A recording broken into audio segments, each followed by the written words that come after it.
Hi అందరికీ నమస్కారం అండి. మీరు చూస్తున్నారు మాధవ్ కృష్ణ యూట్యూబ్ ఛానల్. ముందుగా ఈరోజు అందరికీ మహాశివరాత్రి శుభాకాంక్షలు అండి. ఈ వీడియోలో టాపిక్ ఏమంటే టమాటాలో వచ్చే వైరస్ని ఏ విధంగా కంట్రోల్ చేయాలి అనే దానిపైన ఈ వీడియో ఉంటుందండి. దయచేసి లాస్ట్ వరకు చూడండి.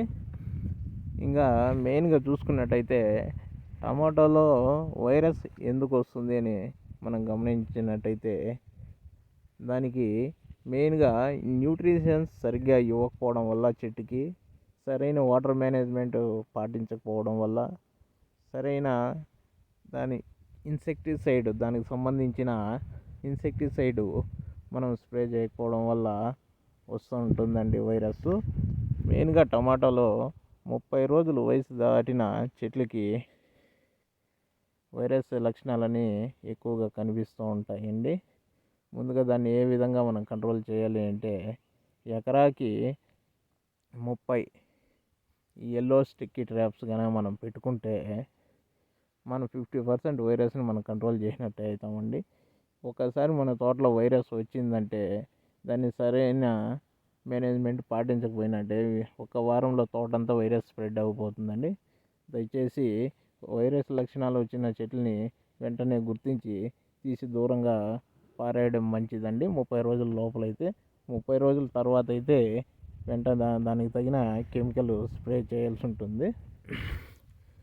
దానికి గాను ఎల్లో స్టిక్కీ ట్రాప్స్ ఎకరాకు 30 పెట్టుకోవాలి.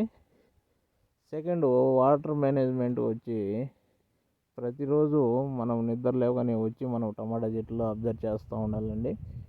మన చెట్లు ఏమి లోపం ఉంది అని గమనించుకుంటూ ఉండాలి. మెయిన్గా ఈ వాటర్ అనేది మార్నింగ్ టైము 1 అవర్ ఖచ్చితంగా ఇవ్వాల్సి ఉంటుంది.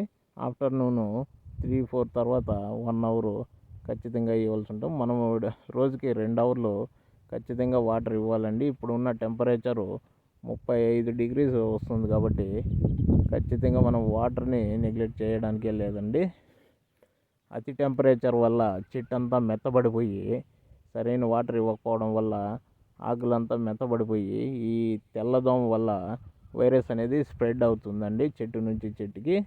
ముందుగా వాటిని కంట్రోల్ చేయడానికి ఎల్లో స్టిక్కీ ట్రాప్ ఎకరాకు 30 పెట్టుకోవాలి. ఇంకా న్యూట్రిషన్స్ మేనేజ్మెంట్కి వస్తే మెయిన్గా టమాటాలో న్యూట్రిషన్ డెఫిషియన్సీ వచ్చినప్పుడు చెట్టు ఆటోమేటిక్గా డల్ అయిపోతుందండి. మనకి ఎలాగో ఆహారం ఎలాగో వాటికి న్యూట్రిషన్స్ ఉండాలండి. ఎన్పికేలు అట్లాగే మైక్రో న్యూట్రియన్స్ అనేది కంపల్సరీ చెట్లకి ఇవ్వాలండి. మెయిన్గా అందులో మ్యాక్స్ ఎకరాకి 2 kg చొప్పున మనము డ్రిప్పుల్లో ఇచ్చినట్టయితే చెట్టు ఈ మైక్రో న్యూట్రియన్స్ అందని సమతూలంగా తీసుకొని చెట్టు ఆరోగ్యంగా ఉంటుందండి. అలాగే వాటికి సంబంధించిన కెమికల్స్ ఇన్సెక్టిసైడ్ చూస్తే వైరస్ని మెయిన్గా వైరస్ వచ్చినాక ఎలాగో దాన్ని కంట్రోల్ చేయలేం కాబట్టి రావడానికి ముందునే మనము అడ్వాన్స్గా స్ప్రే ఇవ్వాల్సి ఉంటుంది. అందుకుగాను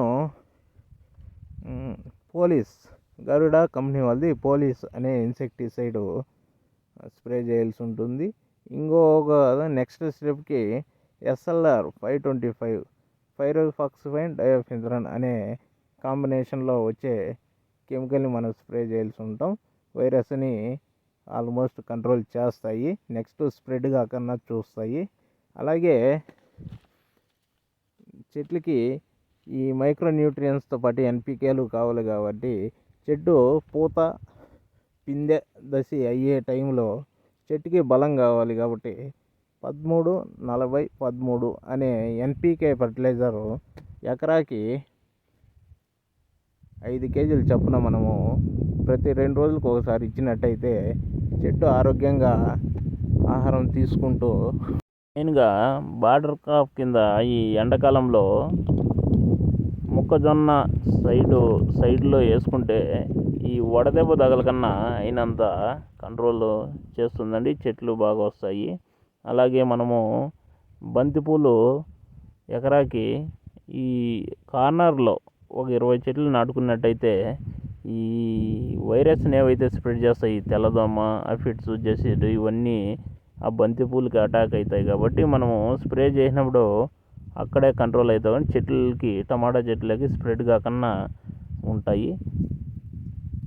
థ్యాంక్ యూ.